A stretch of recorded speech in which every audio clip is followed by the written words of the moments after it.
Hello Radhe Radhe my YouTube family, welcome back to the channel Siddhima vlogs. कैसे हो आप सब? उम्मीद करती हूँ आप सब बढ़िया होंगे, मज़े में होंगे। मैं भी बिल्कुल ठीक हूँ।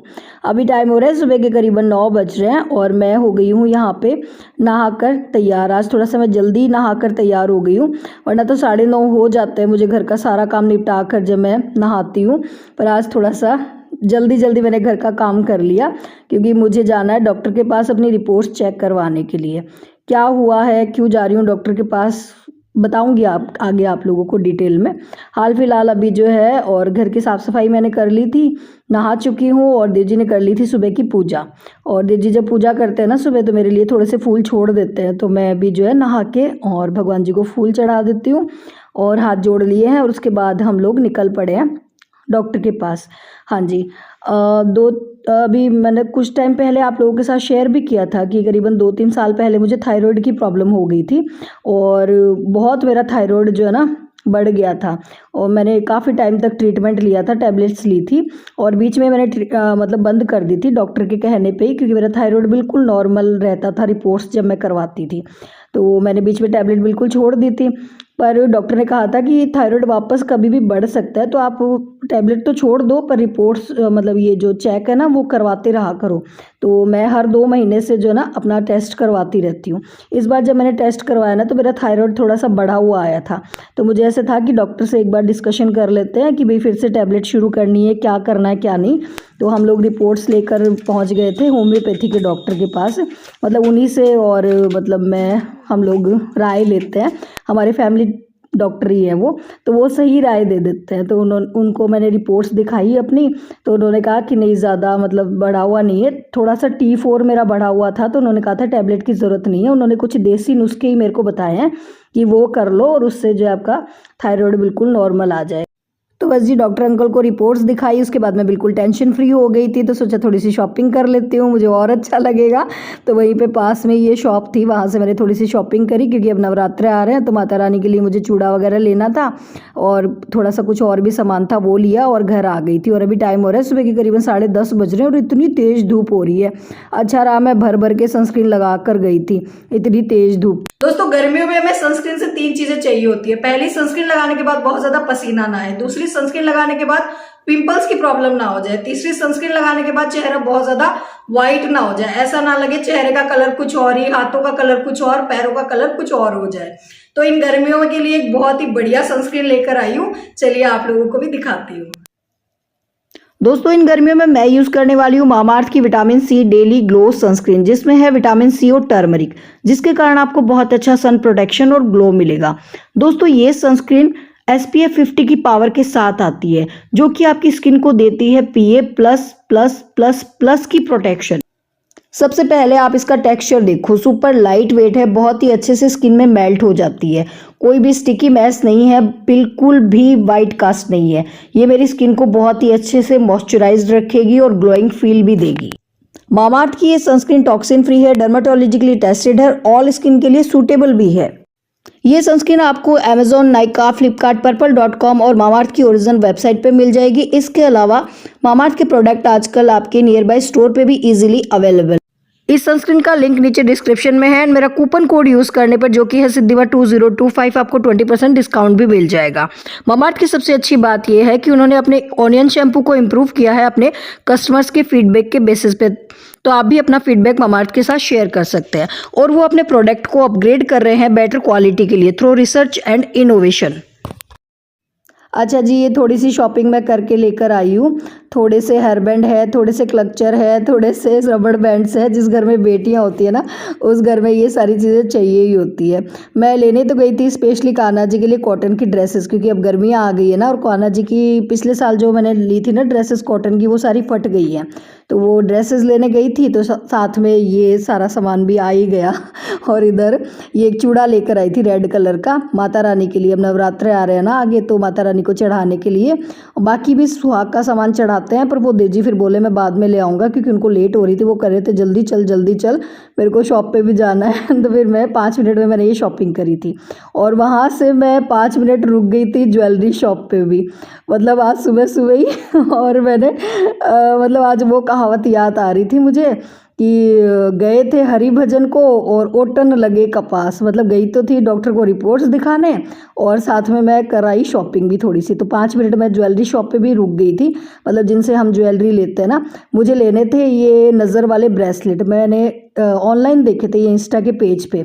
तो मुझे ऐसे था पता नहीं यहाँ पे मिलेंगे नहीं मिलेंगे, पर जैसे ही मैं वहाँ पहुँची और सुबह सुबह जो है ना मतलब खाली थी शॉप, मैंने वहाँ पे वीडियो कुछ भी नहीं लिया, क्योंकि जिनसे हम ज्वेलरी लेते हैं ना वो थोड़ा सा मतलब हमारे ससुर जी के फ्रेंड है, तो वहाँ पे अच्छा नहीं लगता थोड़ा वीडियो वगैरह शूट करना।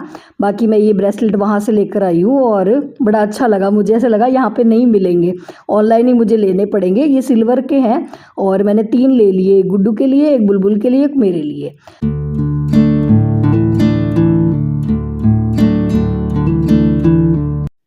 अच्छा जी, अभी मैं आप लोगों से मिल रही हूँ दोपहर के 12 बजे और यहाँ पे मैं कर रही हूँ लंच की तैयारी। लंच में मैं आज बनाने वाली हूँ बढ़िया सी दाल मखनी। हाँ जी, किसी स्पेशल की फरमाइश पे। कौन है वो स्पेशल आप लोगों को बताऊंगी आगे पूरी स्टोरी। पहले मैं आप लोगों को दाल मखनी बता देती हूँ मैं किस तरीके से बनाती हूँ। तो दाल मखनी के लिए ना 3 तरह की दालें मैंने ली है, दालें तो नहीं बोलेंगे। एक तो मैंने उड़द की दाल ली है, थोड़ी सी मैंने ली थी चना दाल और थोड़े से राजमा, मतलब 2 कटोरी मैंने ली थी उड़द दाल और आधा कटोरी चना दाल और आधा कटोरी राजमा। ये तीनों चीज़ें मैंने ली थी। सुबह में मैंने इनको भिगो दिया था 4-5 घंटे के लिए, मतलब सुबह जब उठी थी ना तभी भिगो दिया था, तो 4-5 घंटे में अच्छे से भीग गई है ये। और हाँ, उड़द दाल वैसे तो देखो दाल मखनी में साबुत वाली उड़द दाल डलती है, पर मेरे पास साबुत वाली थी नहीं और मुझे आज अर्जेंट ही मतलब ये बनानी थी दाल मखनी तो फिर मेरे पास थी वो टुकड़े वाली मतलब जो समझ जाओ आप, वैसी वाली दाल थी। तो मैंने कहा कोई नहीं, टेस्ट तो सेम ही होता है यार, साबुत ले लो या फिर ऐसी ले लो। तो वही है कि मैंने उसी को भिगो दिया था और बस दाल अच्छे से भीग गई है तो उसको मैंने कुकर में चढ़ा दिया है। 5-6 सीटी लगाएंगे और उसमें मैंने खूब सारा मक्खन डाल दिया है। तो दाल मखनी अगर आपको बढ़िया बनानी हो तो जब कुकर में सीटी लगाओ ना दाल की, तो उसी टाइम आप मक्खन डाल दो। तो मैं तो घर पे मक्खन बना के रखती हूँ, तो वही मक्खन का एक डला मैंने डाल दिया है कुकर में हल्दी और नमक के साथ ही। तो बस दाल मखनी हमारी बहुत अच्छी बनेगी, इस तरीके से मैं बनाती हूँ। तो और यहाँ पे जी मसाला तैयार हो गया है दाल मखनी के लिए। टमाटर ले लिए मैंने 4-5 बड़े, एक हरी मिर्ची, थोड़ा सा लहसुन, बस इनको अच्छे से पीस लिया है।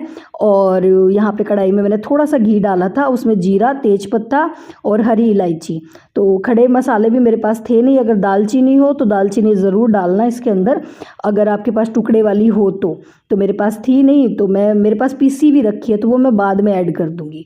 बाकी इसमें दालचीनी भी जाती है खड़े मसालों में। और बाकी तो मैंने बता ही दिया है, तेज पत्ता डाला है, हरी इलायची डाल दी है और जीरा डाला था। उसके बाद जो है टमाटर के पेस्ट को बढ़िया सा मैंने पका लिया था अच्छे से। और जब टमाटर का पेस्ट अच्छे से पक जाए ना, तो उसके बाद इसमें हमें ऐड कर देनी है जो दाल हमने पकाई है, उसको अच्छे से घोट लेना है। और जब दाल के अंदर पानी आप डालो ना तो गर्म पानी ही ऐड करना, उससे ना दाल में अगर गर्म पानी डालोगे तो दाल और पानी अलग अलग नहीं होंगे, मतलब एकदम मिक्स हो जाएगी आपकी दाल, अच्छे से घुट जाएगी। ठीक है, तो फिर वो घुटी हुई दाल इसमें डाल देंगे। ऊपर से मैंने थोड़ा सा डाल दिया है दालचीनी का पाउडर, मेरे पास साबुत दालचीनी नहीं थी ना, पाउडर था, तो मैंने पाउडर डाल दिया है पिसा हुआ दालचीनी का। और ऊपर से डाल दिया है मैंने इसमें थोड़ा सा गरम मसाला और कसूरी मेथी। और बस अब इसको थोड़ी सी देर मतलब 5 मिनट के लिए बिल्कुल हल्की हल्की आंच पे पका लेंगे। ऊपर से इसमें डाल देनी है आपको फ्रेश मलाई। तो हमारे राजस्थान में एक कहावत है कि घी सुधारे खींचड़ो और नाम बहू को होए। तो दालचीनी में नहीं, सॉरी दालचीनी में क्या, दाल मखनी में और यही है कि जितना आप अच्छा मलाई घी मक्खन इसमें डालोगे आपकी दाल मखनी उतनी ही ज़्यादा टेस्टी बनेगी।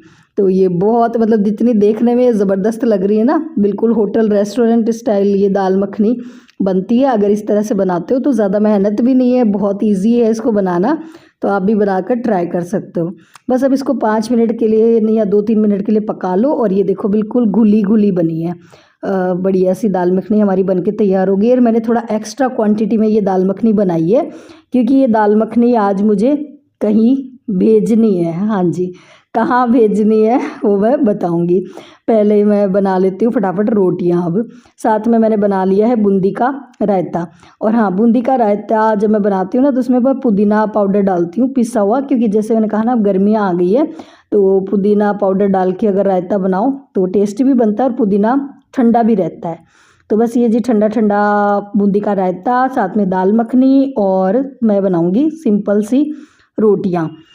हमारे खाने के लिए तो सिंपल रोटी बनाऊँगी, और जहाँ मैं दाल मखनी भेजने वाली हूँ वहाँ के लिए मैं बना रही हूँ ये लच्छा परांठा, क्योंकि दाल मखनी के साथ लच्छे परांठे बड़े अच्छे लगते हैं। अगर आप कहीं होटल या रेस्टोरेंट में भी जाते हो ना, तो वहाँ पे भी ये लच्छे परांठे जो है दाल मखनी के साथ सर्व किए जाते हैं।